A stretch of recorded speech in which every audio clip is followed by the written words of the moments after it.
नमस्कार बच्चों। आज हम सब कक्षा 7 की हिंदी भाषा सेतु का 12वां पाठ अणु बम के बारे में नहीं, जो कि राजगोपालाचारी जी द्वारा रचित एक कहानी है, इस पाठ को पढ़ेंगे। अणु बम के बारे में नहीं कहानी के द्वारा लेखक ने संयत बुद्धि द्वारा कर्तव्य पालन पर बल दिया है, यानी व्यवस्थित बुद्धि के द्वारा अपने कर्तव्य का पालन करना चाहिए, इसी पर लेखक ने बल दिया है। प्रकारांतर से यह कहानी आज के संदर्भ में भी प्रासंगिक है, यानी यह कहानी पहले भी चरितार्थ थी, प्रासंगिक थी और आज भी प्रासंगिक है। प्रत्येक देश यही सोच रहा है कि हमारे पड़ोसी देश ने हमसे अधिक हथियार एकत्र कर लिए हैं। विभिन्न देशों के मध्य होने वाले युद्धों का कारण भी केवल यही है। हथियारों की यह होड़ एक दिन हमारे समस्त ज्ञान विज्ञान सभ्यता संस्कृति सभी का अंत कर देगी। पाठ के अंत में लेखक ने इसी ओर संकेत किया है कि किस प्रकार लोग हथियार को एकत्र कर रहे हैं जो विनाश का कारण बन रहा है। तो चलिए पढ़ते पाठ। अणु बम के बारे में नहीं, यह पाठ जो है वह अणु बम के विषय में नहीं है कि परमाणु बम यदि गिरेगा तो ही कोई देश नष्ट होगा, बल्कि यह ईर्ष्या और द्वेष से नष्ट होने वाले भाव के बारे में यहाँ वर्णन किया गया है कि किस प्रकार देश का, गांव का या किसी भी सभ्यता का नष्ट कैसे शंका से या फिर एक दूसरे से होड़ में, जिद में, इसमें नष्ट हो जाता है। ठीक है। महेशपुर गांव में दो दुष्ट रहते थे। दोनों एक ही गली के वासी थे। एक का घर पश्चिम की ओर था तो दूसरे का पूरब की ओर, लेकिन पड़ोसी होते हुए भी वे एक दूसरे पर बुरी तरह शक करते थे, यानी पड़ोसी तो थे परंतु एक दूसरे को शक की नज़र से देखा करते थे। आसपास के गांव वालों से भी उनका व्यवहार अच्छा न था। वह अक्सर उन्हें धोखा देते और लूट मार करते रहते थे। पश्चिम की ओर के घर वाले की बीबी ने एक दिन अपने पति से कहा, कहीं यह आदमी चुपके से किसी दिन सेंध लगाकर हमारा घर न लूट ले। पूरब की ओर के घर वाले की औरत भी शंकित थी। वह भी अपने पति को सचेत करती हुई बोली, देखना यह आदमी किसी न किसी दिन हमारे घर को आग लगाकर ही छोड़ेगा। अपनी अपनी औरतों की बातों से चिंतित होकर दोनों दुष्टों ने खूब सारी लाठियां और बंदूकें अपने अपने घरों में जमा कर ली और वे सदा एक दूसरे से डरकर रहने लगे। जो दुष्ट थे वे एक दूसरे से डर कर रहने लगे, शंकित थे कि कहीं वह हमारे ऊपर हमला न कर दे, कहीं वह हमारे ऊपर हमला न कर दे। इसलिए सब अपने घर में तरह तरह की बंदूकें, लाठियां वगैरह वगैरह हथियार सब अपने घर में इकट्ठा करके रहने लगे तथा एक दूसरे से डर करके सहमे हुए से रहने लगे। इन बंदूकों और लाठियों से क्या बनेगा? इस दुष्ट के पास तो ये चीजें हमसे भी अधिक हैं। इसके अलावा उसके साथ तो गुंडे भी हैं। तुम्हारी उनके सामने कुछ भी नहीं चलेगी। पश्चिम की ओर वाले घर की घरवाली ने पति से अपनी शंका प्रकट की। तब क्या किया जाए? पति ने पत्नी से सलाह मांगी। यानी पत्नी जब इस प्रकार से कहती है कि उसके पास गुंडे भी हैं, उसके पास बहुत सारे हथियार है, तुम उसके सामने टिक नहीं पाओगे, इस तरीके से कहती है, तो वो कहता है कि तब क्या किया जाए। अपनी पत्नी से सलाह मांग रहा है। पत्नी बताने लगी, यानी सलाह देने लगी, तुम चिंता न करो, मैंने एक मदारी से बातें कर ली हैं। वह एक जहरीले सांप को पिटारी में बंद करके हमें दे देगा। उससे हम अपने पड़ोसी से बचे रहेंगे। यदि उसने हमें नुकसान पहुंचाने का जरा भी इरादा किया तो हम फौरन सांप को उसके घर में छोड़ आएंगे। यह उपाय सोचती है। यह तुमने अच्छा इंतजाम कर लिया। पति ने प्रसन्न होते हुए कहा, लेकिन सांप हमारा कहना थोड़े ही मानेगा। ऐसा पति अपनी पत्नी से कहता है। तुम्हारा सोचना सही है, लेकिन मैंने मदारी से इस शंका का भी समाधान कर लिया है। वह कहता है कि यदि हम सांप को रोज कुछ कुछ खिलाते रहें तो वह हमारे कहे में हो जाएगा। पत्नी ने बताया। ऐसा पत्नी कहती है कि यदि हम रोज सांप को कुछ खिलाते रहेंगे तो वह हमारी बात मानने लगेगा, हमारे कहे अनुसार चलने लगेगा। पति ने फिर पूछा, लेकिन क्या मदारी की बातों पर विश्वास करना चाहिए? क्यों नहीं, हमारा मदारी कोई ऐसा वैसा नहीं है, आप निश्चिंत रहें। ऐसा पत्नी कहती है। बस उसी दिन से वे बिना किसी को बताए चुपके चुपके अपने घर में सांप पालने लगे। मदारी था बड़ा चालाक। उसने एक अन्य पिटारी में एक दूसरे सांप को बंद किया और उसी तरह पट्टी पढ़ाकर वह उसे पूरब की ओर के घर वालों को दे आया। कुछ दिनों बाद दोनों दुष्टों को मालूम हो गया कि दोनों के पास जहरीले सांप है।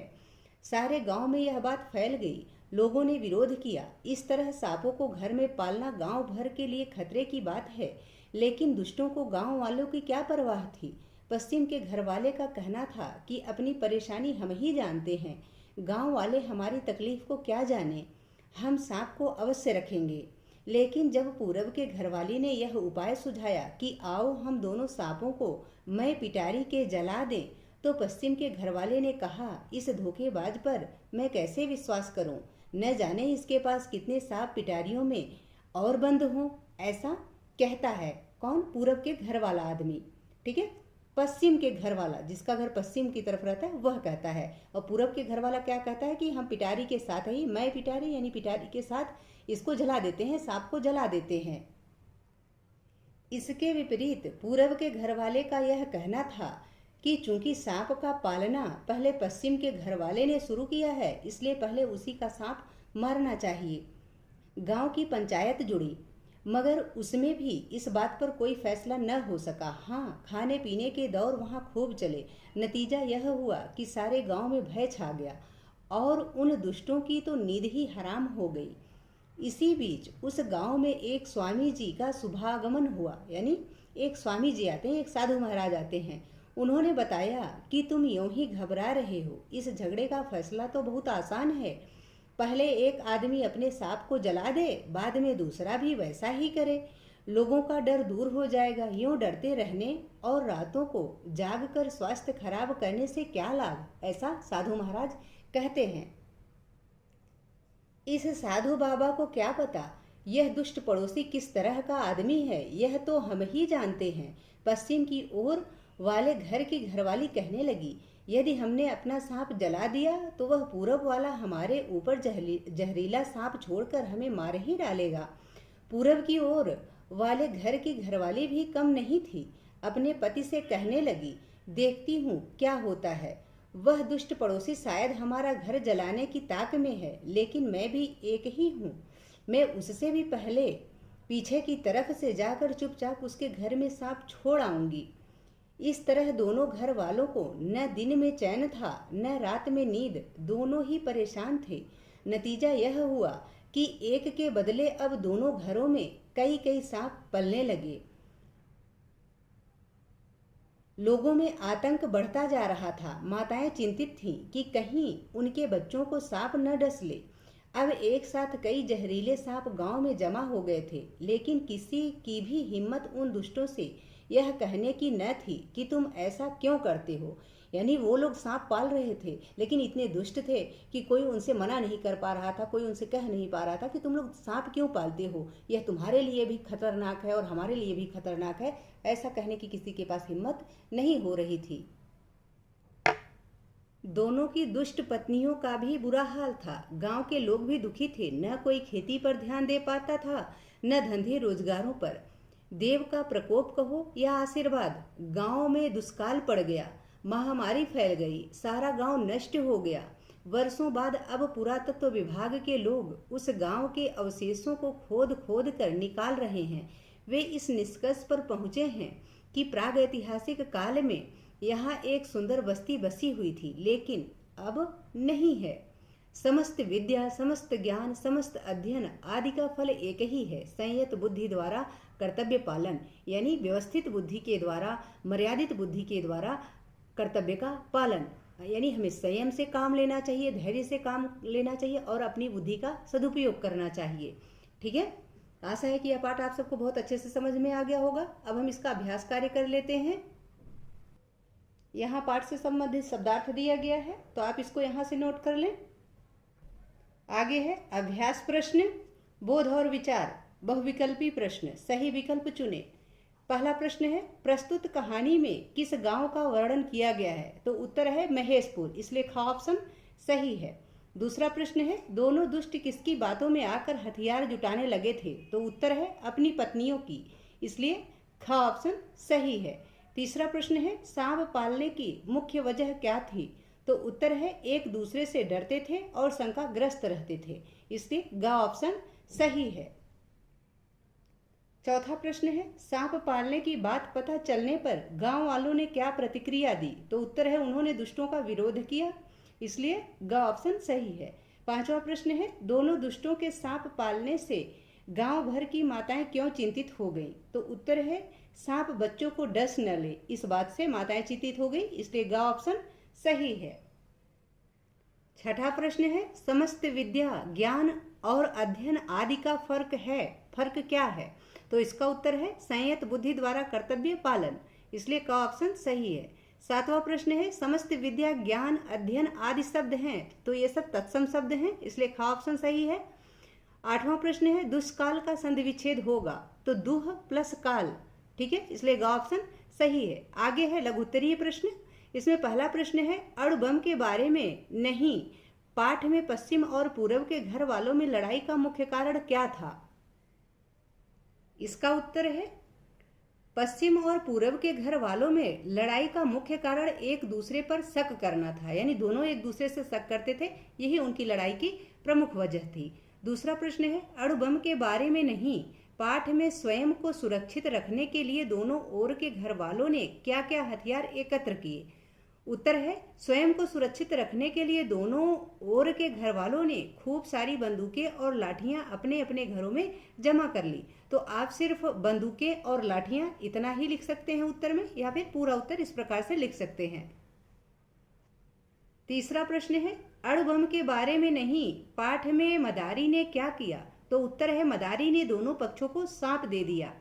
चौथा प्रश्न है, अणु बम के बारे में नहीं, पाठ में गांव वाले क्यों डर रहे थे? तो उत्तर है गांव वाले दोनों दुष्टों के घरों में पल रहे सांपों से डर रहे थे कि कहीं सांप उनके बच्चों को न डस ले, तो कहीं सांप उनके बच्चों को डस न ले, इस चीज से गांव वाले बहुत डर रहे थे, बहुत भयभीत हो गए थे।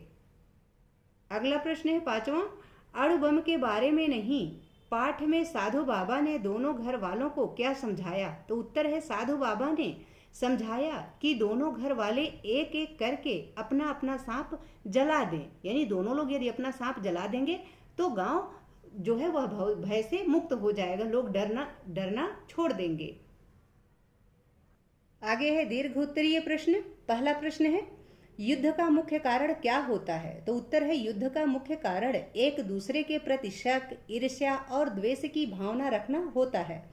दूसरा प्रश्न है, दोनों घर वालों ने मदारी पर भरोसा किया, मदारी ने दोनों को क्या धोखा दिया?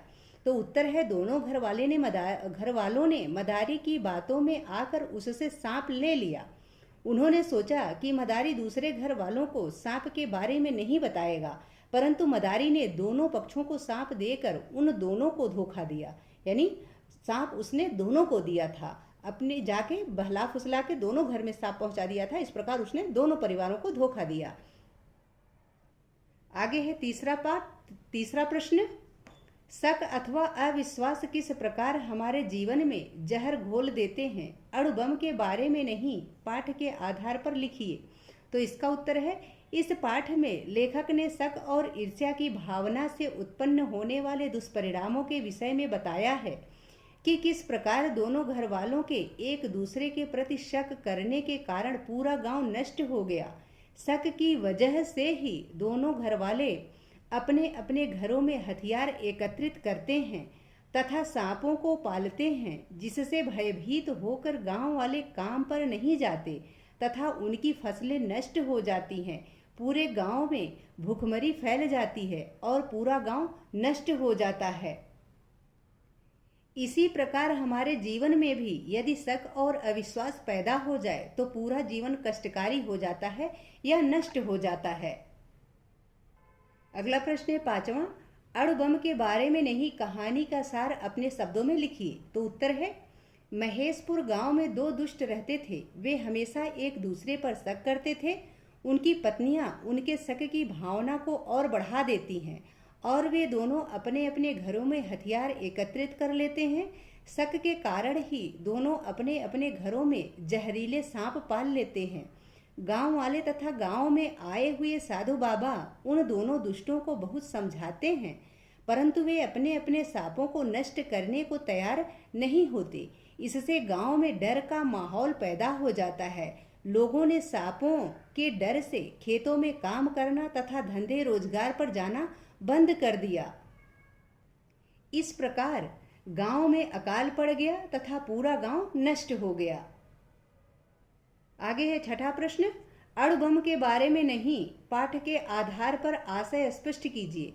संयत बुद्धि द्वारा कर्तव्य पालन। तो आपको संयत बुद्धि द्वारा कर्तव्य पालन का आशय स्पष्ट करना है। उत्तर है, पाठ के आधार पर इस पंक्ति का आशय यह है कि हमें अपनी मर्यादित एवं व्यवस्थित बुद्धि का प्रयोग करते हुए ही अपने कर्तव्य का पालन करना चाहिए। यानी हमें धैर्य से अपने मर्यादित बुद्धि का प्रयोग करते हुए अच्छे से कर्तव्य का पालन करना चाहिए, यानी दूसरों के लिए विघ्न नहीं बनना चाहिए।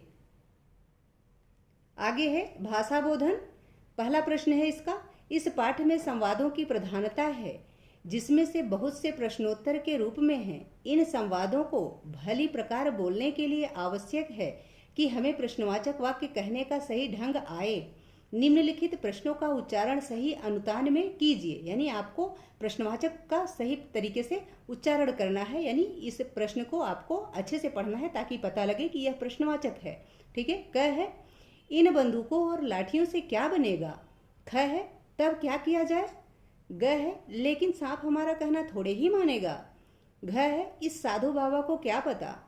आगे है दूसरा प्रश्न, मानक लिपि के प्रयोग की दृष्टि से कौन कौन सा शब्द रूप ठीक है, यानी कौन कौन सा शब्द इसमें जो दिया गया वह सही है। तो क, घ तथा ग, क, ग तथा घ ये तीन सही हैं, ख और ङ नहीं सही है, ये गलत है। ठीक है। मानक की दृष्टि से ये ख और ङ गलत है, क, ग और घ सही है।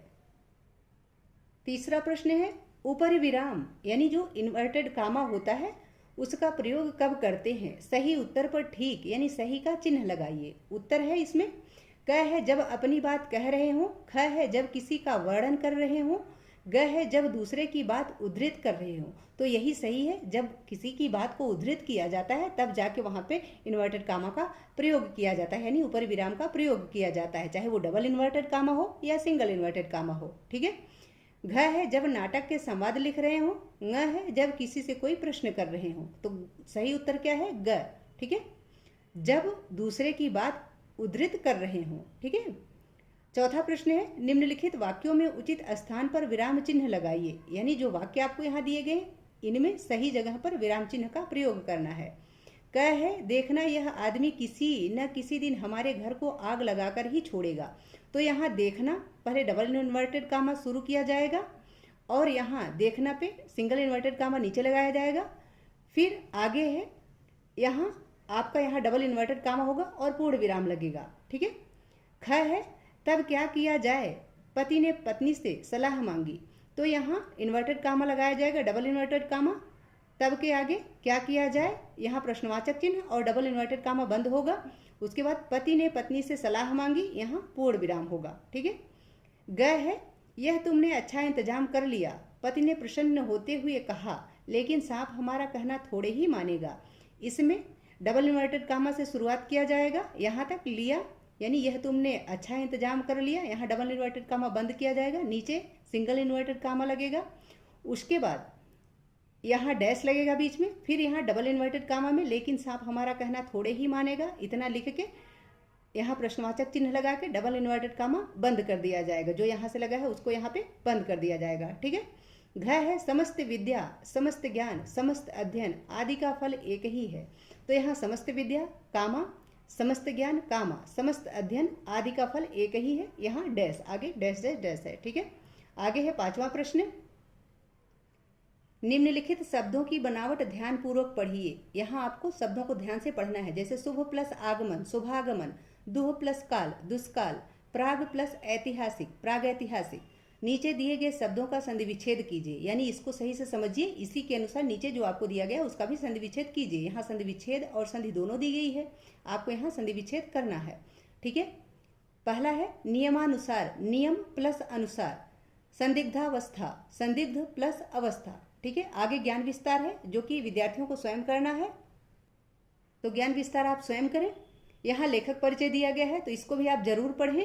आशा है कि यह पाठ तथा इसका अभ्यास कार्य आप सबको बहुत अच्छे से समझ में आ गया होगा। यदि पाठ से संबंधित या वीडियो से संबंधित कोई सुझाव हो या आपकी कोई क्वेरी हो, प्लीज कमेंट बॉक्स में अवश्य लिखिएगा। वीडियो पसंद आए तो उसको लाइक करें, शेयर करें। चैनल पर नए हैं तो प्लीज इसे